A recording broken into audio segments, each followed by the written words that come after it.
Samantala nagagalak din ng MILF sa paglagda ng Pangulo sa batas para sa parliament elections. Sinabi ni Bangsamoro Planning and Development Authority Director General Engineer Mujahirin Ali at United Bangsamoro Justice Party spokesperson, ito ay matagal nang hinihintay ng MILF. Para anya sa kanila, ito ay positive development. Tiniyak naman ang tanggapan ni BARM Chief Minister Abdul Rauf Makakwa na gagawin nito ang lahat upang maging mapayapa, transparent, maayos at may kredibilidad ang halalan ayon kay BARM Senior Minister Abdullah Kusain.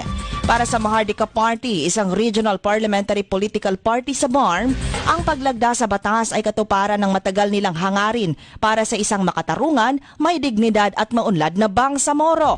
Ang halalan ngayong taon sa BARM ay katumbas ng garantiya na ang mga kaunlarang na itatag sa panahon ng transition period ay magpapatuloy hanggang sa regular BARM government na itinatag ng mga botante.